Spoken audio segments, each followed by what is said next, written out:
Vous écoutez le grand débat, issu de l'épisode S1104 du podcast Faut pas pousser les ISO, diffusé le jeudi 9 octobre 2025.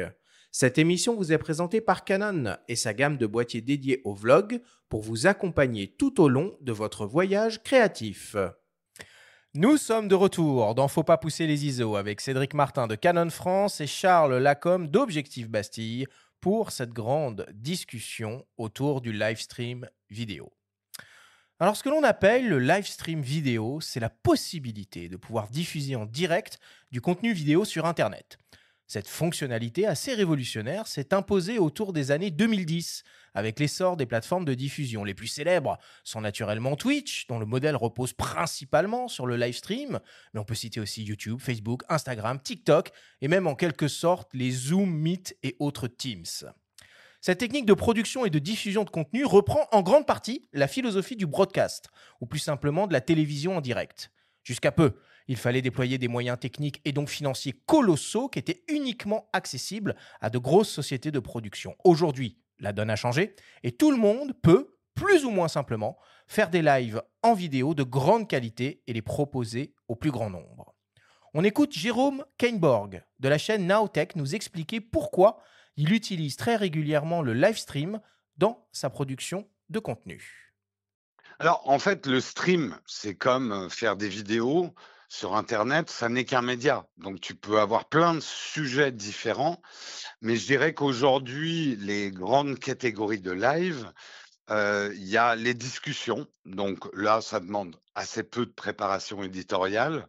On se connecte avec sa communauté, puis on discute avec sa communauté et le contenu se crée tout seul.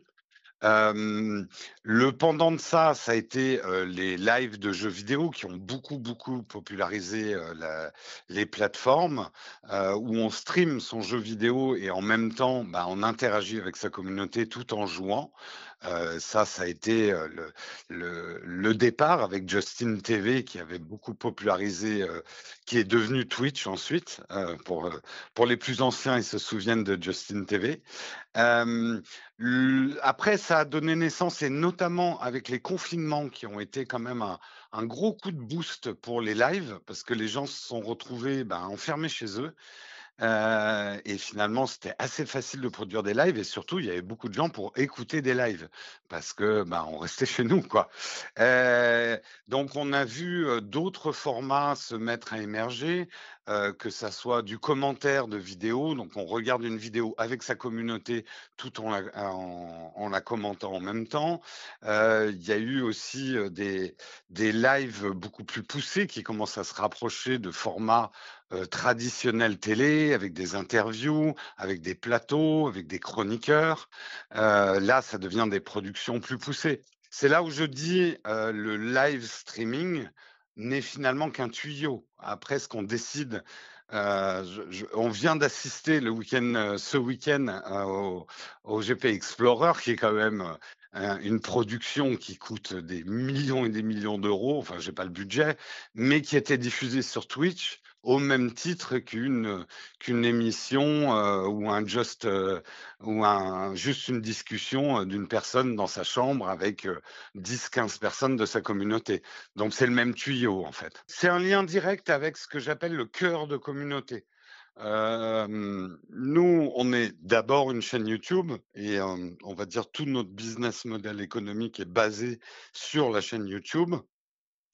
Mais d'avoir un contact direct avec son cœur de communauté qui représente parfois une fraction de l'ensemble des personnes qui regardent vos vidéos, bah, d'abord, c'est quelque chose d'agréable, il faut le dire. Le métier de créateur de contenu est un métier qui peut être assez solitaire, assez isolé. Et là, je parfois je dis: «C'est un peu comme, le théâtre et le cinéma». Au théâtre, on a vraiment une audience, qui nous regarde, avec laquelle on peut presque interagir. Hem, ou je dirais peut-être pas le théâtre, mais c'est plus de la radio filmée, en fait. C'est une interaction parce qu'on voit sa réaction en direct et c'est très agréable et moi, j'ai souvent des idées de vidéos en faisant des lives. Donc c'est une des raisons pour lesquelles je maintiens cette activité, même si économiquement, nous, c'est presque à perte, hein, l'activité, du live.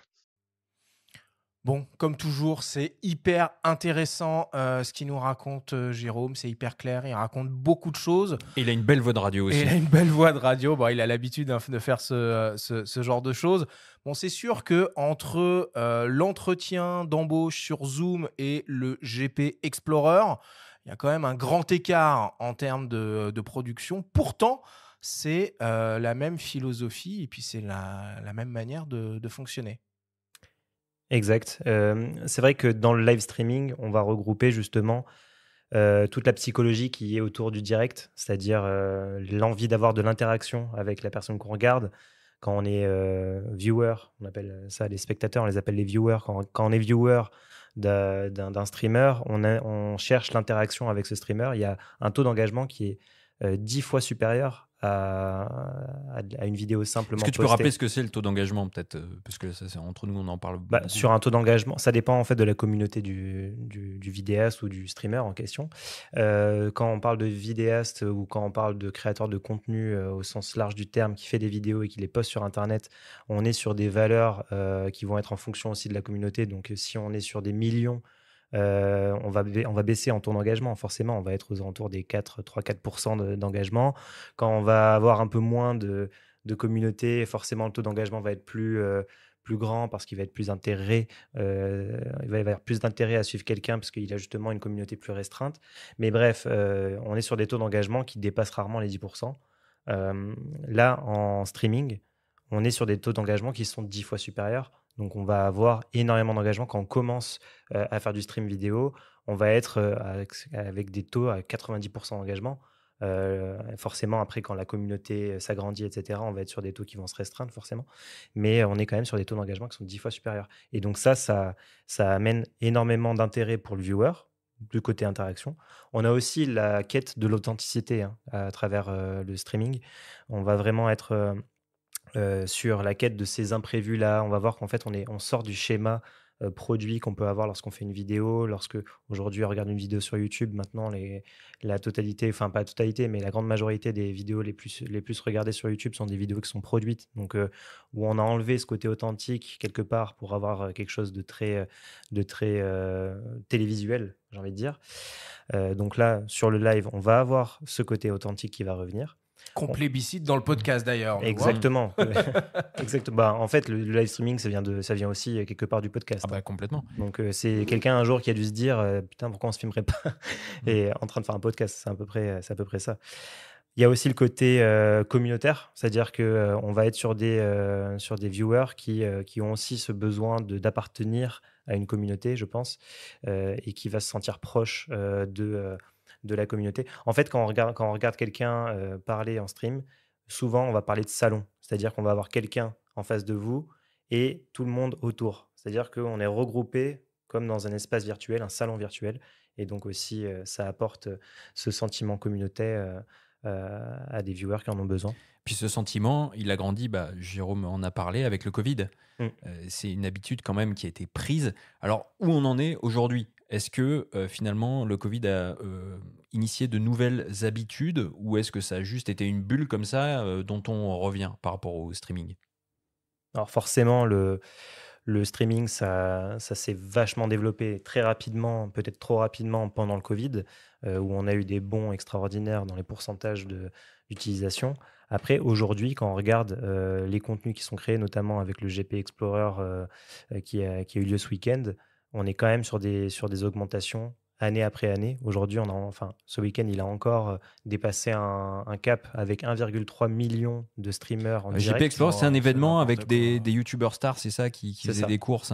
Exactement, ils ont Même privatisé. France Télévisions a relayé ça. C'est c'était ça, fou. c'est pas le streaming à papa quoi. Enfin là, Non, c'est des Mais des moyens colossaux. c'est des moyens colossaux, en effet. Mais c'est ça aussi qui permet la démystification, j'ai envie de dire, du streaming et qui va donner aussi envie à plus d'utilisateurs de le faire. Mais là, j'ai pris par exemple le GP Explorer, qui est en effet la privatisation du circuit du Mans pour faire un événement autour de la Formule 4, je crois. C'est des voitures de F4 qui sont utilisées par des streamers ou par des créateurs de contenu très célèbres. Mais on a de plus en plus aussi de l'univers du gaming, mais pas que, des événements en fait qui sont créés autour justement du live streaming. Notamment, je parle d'événements comme les échecs. Maintenant, les tournois d'échecs sont dans des espèces de stades où il va y avoir Magnus Carlsen qui va affronter je sais pas qui. Et ça, c'est possible grâce à justement tout cet écosystème de live streaming. Les gens regardent ça. Toi, tu le ressens, Charles, en magasin, là, depuis le Covid, finalement, cette nouvelle génération de producteurs de contenu qui se spécialisent dans le stream, qui du coup viennent s'équiper, on va le voir un peu plus tard dans notre discussion, avec du matériel, un chouïa spécifique. C'est exponentiel, hein. Les gens qui s'équipent pour faire du streaming aujourd'hui. Alors, on parle de streaming live, mais derrière, il faut tout de suite dire qu'il y a un archivage et une diffusion sur YouTube par la suite. Donc, les gens qui vont, on va dire, faire du live pur avec une communauté, je pense, c'est peut-être minoritaire par rapport au nombre de gens qui vont derrière regarder par la suite la vidéo, qui aura pris le soin d'être montée, coupée, où il y aura moins cet aspect communautaire, comme tu pouvais préciser tout à l'heure. Et après, il y a un peu de tout hein, dans les gens qui veulent se lancer là-dedans. Ça peut être Monsieur Tout-le-Monde, ça peut être des sujets scientifiques, politiques. Beaucoup de gens se lancent là-dedans, surtout politique en ce moment. Alors, ce que m'expliquait Jérôme, parce que j'ai discuté longuement avec lui, j'ai pas pu tout mettre ce qu'il m'avait raconté dans la capsule, c'est qu'aussi cette technique de production de contenu était beaucoup plus facile, beaucoup plus accessible et beaucoup plus rapide finalement que de la vidéo en dur sur YouTube, parce qu'on est dans cette fameuse philosophie du tourner-monter, et que faut préparer un peu comme nous, hein, espèce de conducteur, de trame, de fil de ce qu'on veut raconter, et les choses se créent naturellement. Cet aspect-là, il est aussi hyper important, je pense. En effet, quand on parle de vidéo, souvent on parle d'écosystème, on va dire plug and play. Et en streaming, on va parler d'écosystème plug and stream. Et en fait, ça s'est tourné vers ça. Les évolutions, en tout cas technologiques, pour l'accession au streaming ont été vraiment développées autour de ça, notamment autour de protocoles d'utilisation, notamment je parle de l'UVC, UAC, qui permet la récupération du flux vidéo et du flux audio pour intégration directe sur ordinateur. Bon, on va rentrer un petit peu plus évidemment dans la technique et dans les détails, et on va essayer de comprendre cette fameuse notion de flux vidéo. Charles, est-ce que tu peux nous expliquer la théorie, simplement, hein, la théorie de fonctionnement de ce qu'est un flux vidéo et en quoi c'est fondamental quand on parle de streaming? Alors, on fait peut-être l'erreur de commencer par la caméra quand on parle de flux vidéo. Il faut commencer par la fin. Quel est son support de diffusion? Sur quoi on le diffuse? Et à partir de ça, on peut remonter la chaîne. Ça part diffusion YouTube HD, 4K ou pas. Et on remonte la file. Ça va être table de mixage si on fait un enregistrement multicam. Ça va être juste un flux simple relié en USB-C sur l'ordinateur si on est en monocam. Et ça va déterminer derrière après la caméra, les lumières, etc. Ah, c'est marrant. Moi, j'aurais pensé justement faire le chemin totalement inverse. Moi qui, justement, pas de cam à l'heure actuelle. Ouais. Toi, tu recommandes de faire ce chemin-là? C'est partir de la fin. Ouais. Parfois, pour faire que du Full HD, pas besoin d'investir dans une caméra qui fait du 8K, quoi. Ouais, bien sûr, bien sûr. C'est adapter son Ou alors achat voir en plus loin, fonction- parce que peut-être qu'une caméra qui fait du 8K, peut-être dans quelques années, sera justement... si on veut faire de l'archivage ou pas, hein, voilà. Ça dépend quelle finalité on donne à son contenu. C'est vrai qu'au final, c'est un réflexe un peu vidéo, c'est-à-dire que normalement, en vidéo, on va aussi s'adapter par rapport à ce qu'on a prévu en diffusion. Et c'est la même chose en fait pour le streaming. Quand on regarde en fait aujourd'hui les plateformes de diffusion, elles imposent toutes des bitrates, ce qu'on va appeler des bitrates, ce qu'on va appeler des qualités, des résolutions de vidéo qui sont optimales pour la diffusion. Ouais, Donc, mais en la fait, vérité d'aujourd'hui n'est peut-être pas forcément celle de demain. Exactement. Mais ça viendra. C'est comme quand on est passé du SDR au HDR. C'est comme, il y a forcément, après, les équipements vont évoluer pour tendre vers ce dont les plateformes ont besoin pour faire leur stream. Après, je suis d'accord avec toi, Charles. Quand on regarde les recommandations des plateformes, chaque plateforme aussi va avoir sa propre recommandation. Donc, comment on s'y retrouve, c'est aussi la question un peu technique sur laquelle il faut, je pense aujourd'hui, par notre discours, démystifier et qu'aujourd'hui, il y a aussi les plateformes s'accordent entre elles pour essayer de faire en sorte de correspondre à un standard. Voilà. C'est pas clair, hein. Moi, j'ai noté à peu près on va dire les qualité Mhm. de flux maximum qu'on peut obtenir sur les plateformes. Alors, sur TikTok, j'ai cru comprendre que c'était de la Full HD 30p. Sur Twitch, de la Full HD 60p. Sur Instagram, de la Full HD 30p. Mm. Sur Facebook, de la Full HD 60p. Et sur YouTube, on peut monter jusqu'au 4K 60p. Quoi qu'il en soit, ça fait quand même des débits de données colossaux, hyper conséquents. Donc, la base de la base, c'est d'avoir une connexion Internet qui tabasse. Exactement. C'est vrai que pour les bitrates, on va monter sur des valeurs comme 6 mégabits seconde, ce qui n'est pas énorme Là, en tu parles soi. des débits. Des débits, en fait, bitrate. en termes de bitrate, on va être sur du 6 mégabits seconde par la plateforme de diffusion. C'est-à-dire qu'il faut qu'on arrive à encoder la vidéo, je veux dire, et à la transcoder aussi du point de vue des plateformes dans un bitrate qui soit accueilli, on va dire, par toutes les machines pour regarder la vidéo, quoi. Donc, en gros, le choix de la caméra, au final, est assez important, mais pas pour le codec, parce que ça, du 6 mégabits seconde, on peut le faire avec n'importe quelle caméra. Le choix de la caméra va avoir une importance sur la qualité, sur le rendu final de la vidéo. Et c'est là qu'on va en parler. J'imagine qu'on va aussi en parler, mais la taille des capteurs, etc. Ou ce qui intègre en IA dedans. Et Par aussi. rapport à- Qui est-ce qui se charge de ce fameux encodage vidéo? Est-ce que c'est la caméra en elle-même ou est-ce que c'est la plateforme de diffusion qui, au moment où elle récupère l'image, enfin les images, les séquences vidéo en provenance de la caméra, va passer ça dans une espèce de moulinette qui va compresser, comprimer, machin, truc bidule, pour que ça rentre dans ces fameux tuyaux? Ça, c'est une bonne question. Tous les flux, en fait, passent par un logiciel qui s'appelle OBS et qui va, en fait, agir comme moulinette en codage. Donc, en fait, OBS va récupérer les flux, C'est pas systématique, OBS. Moi, je peux Non. me connecter directement sur YouTube via l'admin et streamer sans passer par OBS. Oui, c'est vrai. Après, OBS aujourd'hui est un logiciel gratuit qui est plébiscité par beaucoup d'utilisateurs et qui permet justement de s'affranchir un peu de ces problèmes d'encodage. Et si je ne me trompe pas, qui permet la multidiffusion. Et qui permet aussi la C'est multidiffusion. surtout ça. OBS, Chose c'est que l'ordinateur ne peut pas faire quand tu veux streamer en direct. Mais là, par on exemple, sur va déjà YouTube, dans une utilisation beaucoup plus experte. On qui est déjà dépasse niveau un 2 petit là. peu, ouais. On va y venir. Voilà, on la est déjà multidiffusion, niveau 2. ouais. Pas tant que ça. Hein. Pas tant que ça. Maintenant, ils diffusent à la fois sur TikTok, sur Instagram ou ce genre de choses. Ils ont besoin d'avoir. Ils ont des communautés qui sont très attachées en fonction de la diffusion. Bah justement, la parenthèse, parce que tu disais tout à l'heure que donc on part pas de la caméra, d'accord. Il faut pas se limiter, par exemple. Enfin, faut pas forcément aller sur de la 4K, de la 8K. On peut se contenter du 1080p. Or là, comme on l'a vu, par exemple sur YouTube, on peut aller sur de la 4K 60p. Donc pourquoi? Qui peut le plus, peut le moins. Je veux dire. Bien sûr. Pourquoi pas aller sur une caméra qui en fait permet de tout décliner sur toutes les plateformes, quoi.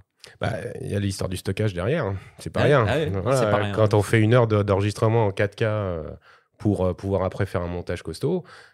Même si les codecs sont. Enfin, la compression des codecs permet d'avoir des fichiers plus légers aussi. Oui, aussi. Mais en général, quand on va sur un travail de diffusion en live, on ne se contente pas de faire 20 minutes par semaine. Ouais. On est sur du volume, en fait, parce que les Instagrammeurs, les YouTubeurs ont besoin, en fait, d'occuper un espace. Donc, c'est de la diffusion continue, non-stop, pour montrer qu'ils sont présents. Qui paye? Qui paye ce stockage de tout ça? C'est les plateformes? Parce que c'est gratuit pour le streamer, tout ça.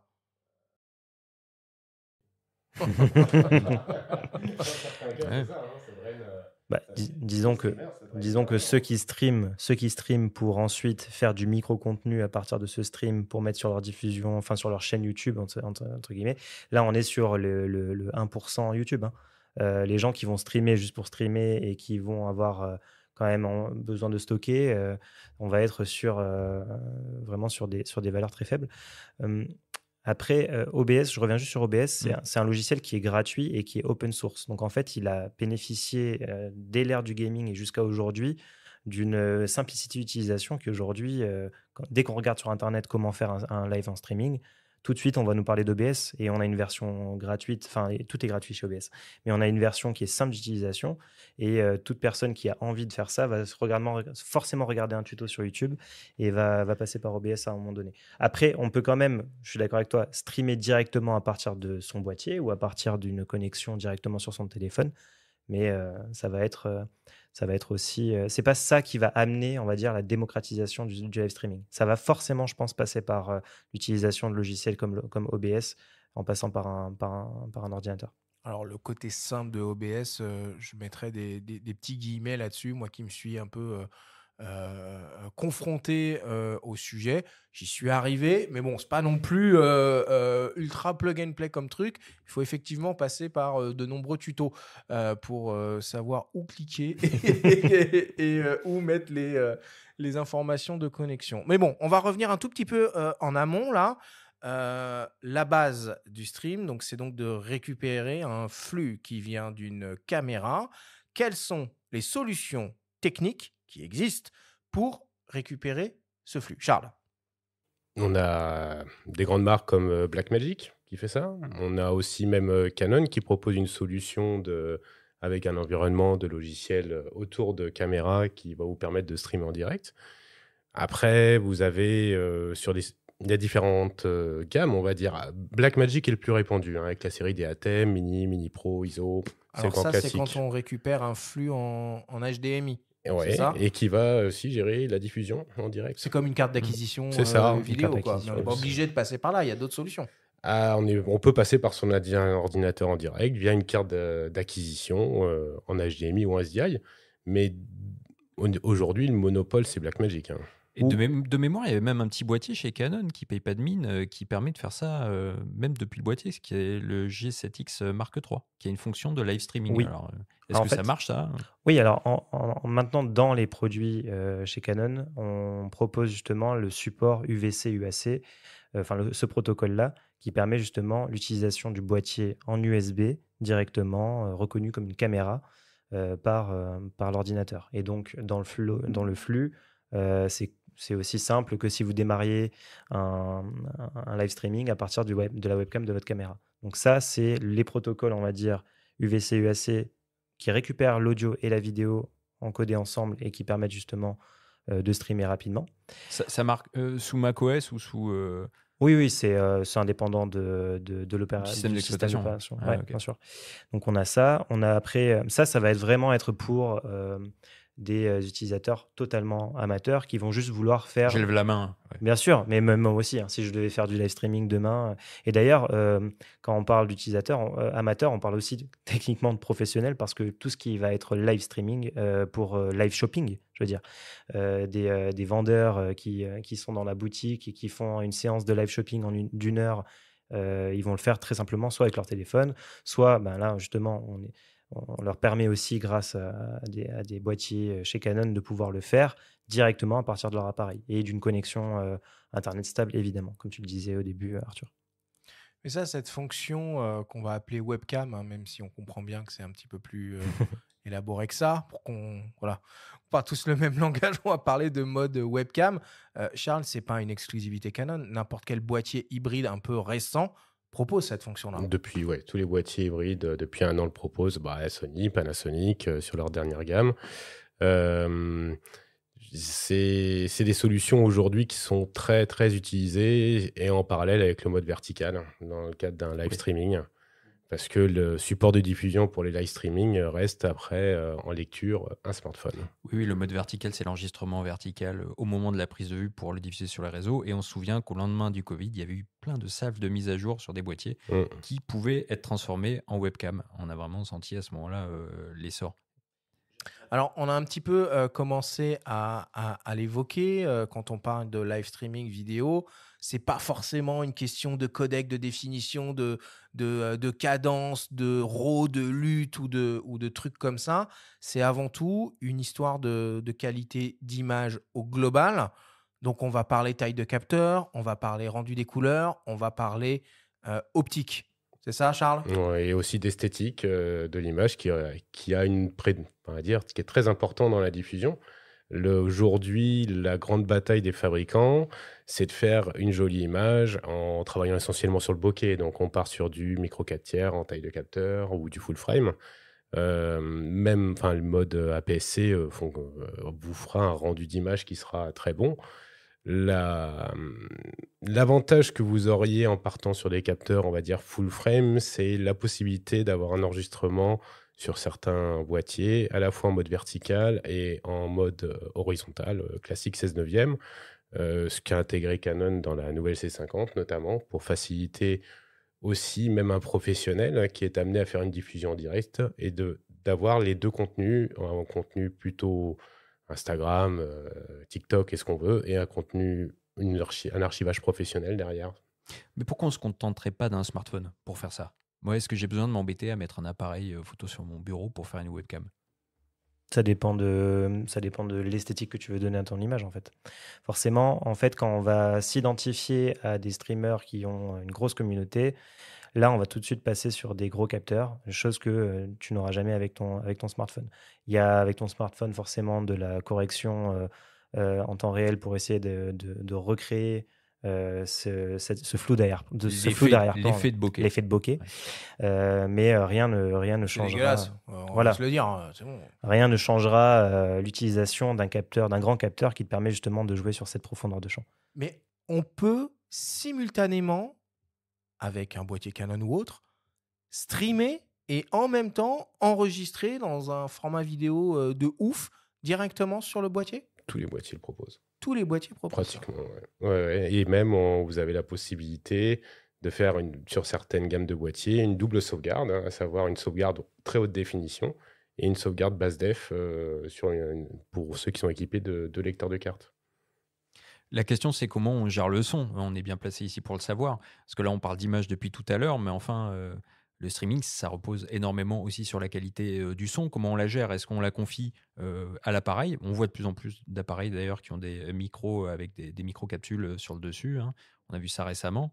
Ou alors, on met en place une petite configuration externe. Je crois que tu as un petit passé de perchiste.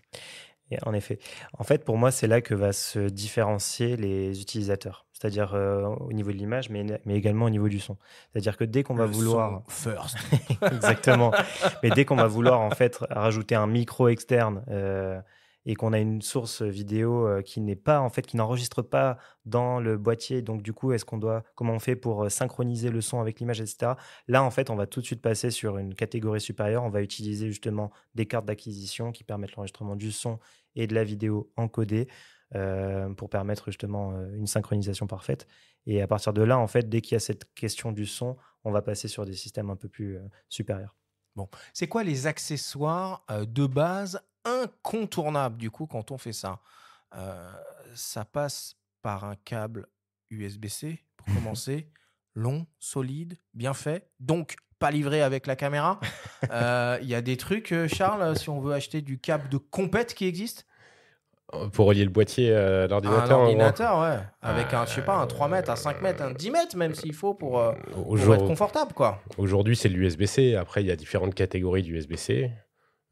Pour moi, il faut on différencie sur les câbles USB-C le power delivery et la transmission des données. Donc ça, là, c'est ça hyper va important. Quand on fait un live de 4 heures, quid de l'autonomie de la batterie? C'est... Et parce que le power delivery, explique-nous un petit peu en quoi ça consiste. C'est-à-dire que le câble est capable à la fois d'envoyer de l'énergie et de récupérer les informations. Mais après, les boîtiers ne sont pas forcément faits pour faire les deux en même temps. Donc, il va y avoir des limites. Chez Canon, on n'a pas trop de problème avec ça. Je dis ça comme ça.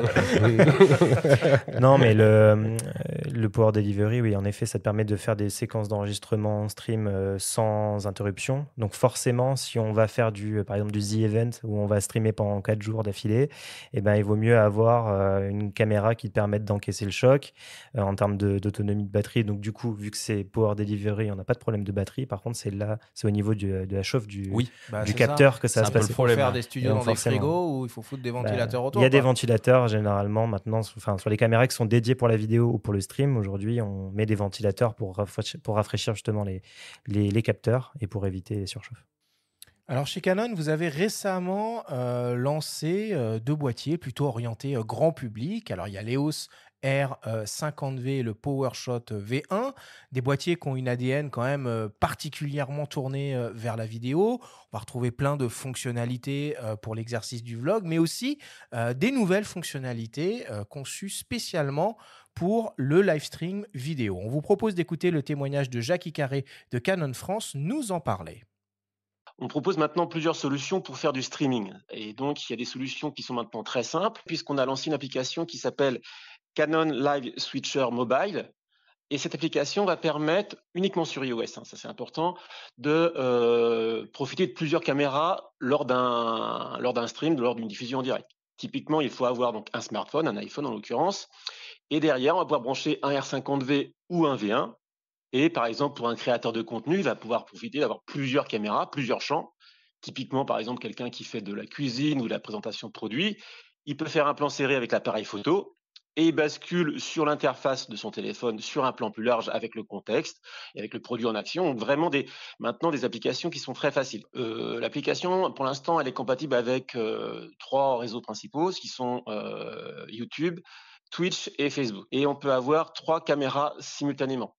Une caméra qui provient forcément d'un smartphone, puisqu'il faut vraiment un smartphone au départ, un iPhone en l'occurrence, ou une tablette sur iOS. Et derrière, on peut brancher 1 ou 2 appareils photo qui viennent compléter donc l'installation de stream pour avoir un multi-champ. L'application, donc, elle est gratuite de base, et donc elle propose dans ce cadre-là d'avoir 3 écrans simultanés. Après, il y a une option payante qui monte à 19 € par mois, qui est gratuite le premier mois, où on va pouvoir rajouter des cadres, faire de l'incrustation image, donc avoir deux signaux sur le même écran, et également d'avoir du texte, des choses comme ça. Donc, on va pouvoir enrichir donc le contenu avec des cadres un petit peu fantasy, également du texte qui va venir ajouter de l'information sur la vidéo. Et également donc cette actualisation image, du picture on picture.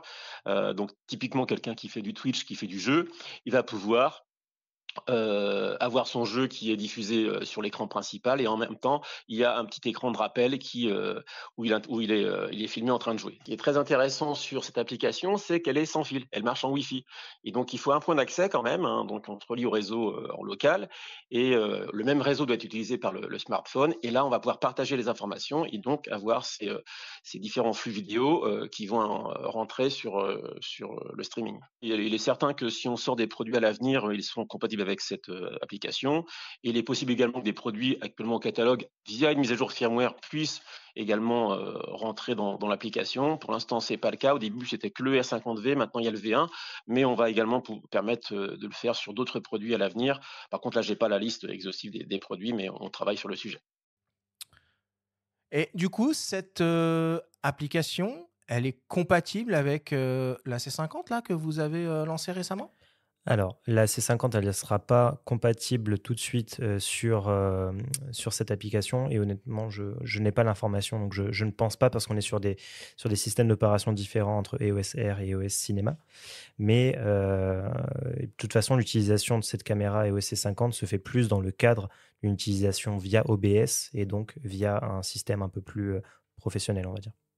C'est quand même surprenant, je trouve, de la part d'une marque comme Canon de promouvoir en quelque sorte, de mélanger des images issues de boîtiers EOS avec des images issues d'un iPhone, quoi. Oui, c'est particulier, mais en même temps, je trouve que c'est super arrangeant pour l'utilisateur. Et lucide peut-être avec les usages actuels. Exactement, c'est ça, c'est lucide par rapport à l'usage. En effet, par exemple, pour tous ceux qui ne veulent pas utiliser OBS ou qui ont peur un peu d'utilisation d'OBS quand on regarde un tuto, cette application-là permet en effet de streamer directement à partir de son téléphone, qui pour le coup joue le rôle de cette carte d'acquisition et vidéo et accès Internet. Donc c'est particulier, mais en même temps, ça permet un usage vraiment démystifié de l'utilisation du live streaming. Toi, Charles, est-ce qu'il y a d'autres solutions que tu pourrais recommander pour faire justement de la multi-diffusion comme ça ? La solution la plus utilisée, comme je disais tout à l'heure, c'est Blackmagic, avec des solutions très variées. Après, c'est les Atem Mini. Tu peux expliquer un peu comment ça marche, ces trucs ? Le principe, c'est lorsqu'on est en multicam ou pas, on rentre son flux en HDMI qui va faire donc à la fois le flux vidéo et le flux audio.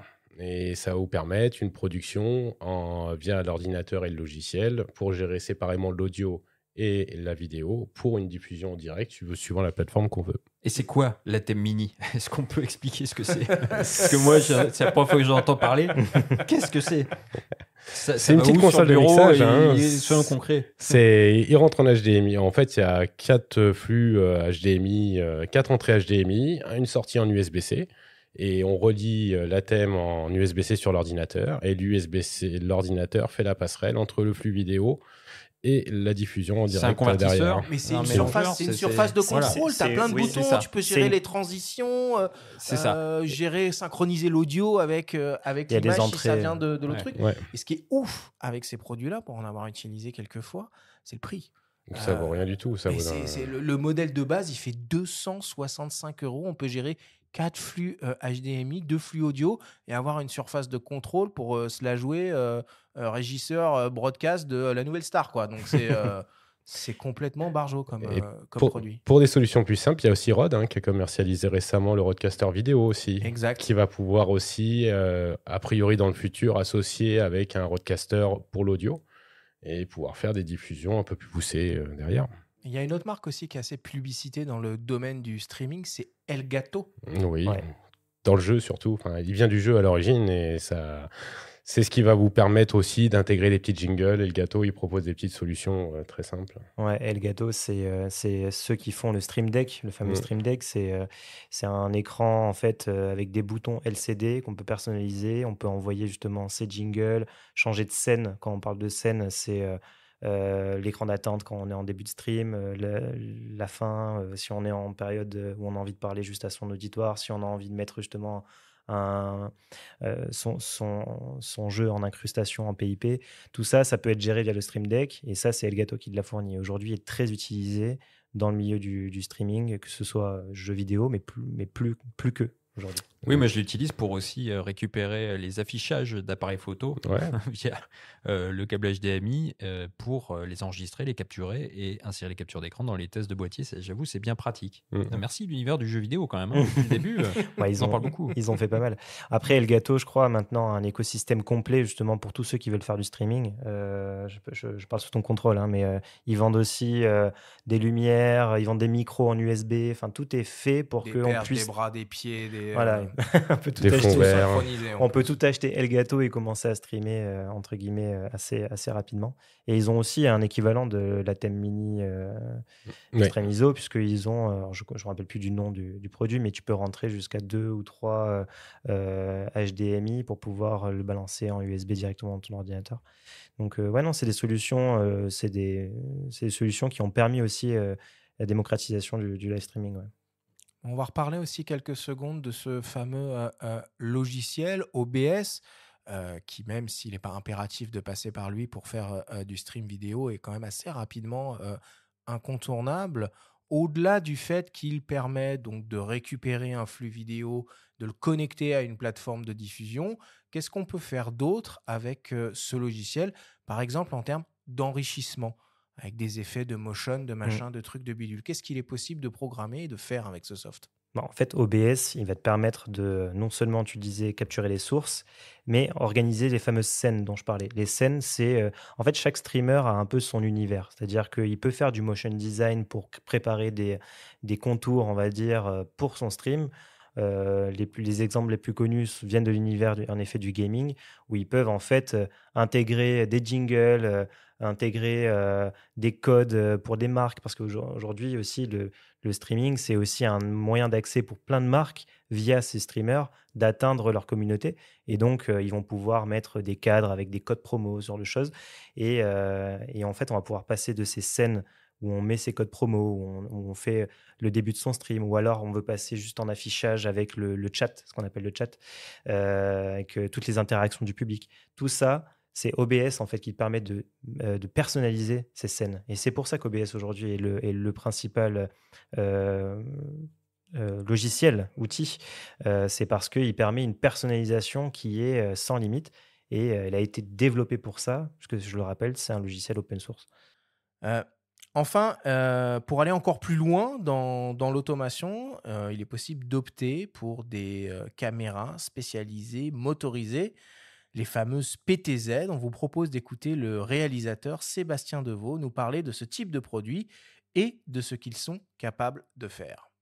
PTZ, c'est d'abord et avant tout un acronyme qui veut dire Pan Tilt Zoom. Donc mouvement panoramique droite-gauche, gauche-droite, tilt inclinaison verticale, haut bas, bas haut, et zoom pour aller d'un plan serré à un plan large. Et ce sont donc des caméras robotisées qui sont contrôlables à distance à travers le réseau. Alors chez Canon, il y a une gamme complète aujourd'hui de 6 modèles, 4 modèles intérieurs dont 2 broadcast et 2 petites corporate, et 2 modèles extérieurs également. Premier point fort, c'est que c'est la même technologie que les cams de la marque. C'est-à-dire qu'il y a les mêmes suivis d'autofocus intelligent, la même qualité optique. Dès leur sortie, les caméras étaient compatibles avec tous les protocoles de diffusion. Un autre atout pour moi, pluralité des moyens de contrôle à distance. Donc c'est des contrôleurs dédiés et pros. C'est contrôlable aussi avec des applications software, des applications mobiles développées par Canon ou aussi des marques tierces. Ma préférence personnelle, c'est le Stream Deck Elgato parce que je peux cumuler et contrôler en simultané tous mes autres appareils et applications. Donc, je parle du son, de la lumière et évidemment des caméras. Donc, c'est vraiment mon choix parce que j'aime bien le multi-action, assigner une touche qui fait tout d'un coup. Et c'est en ça que j'arrive à faire plutôt de la différence sur les prods. C'est que j'arrive à programmer la veille et ensuite donc à proposer un show avec 10 boutons en gros.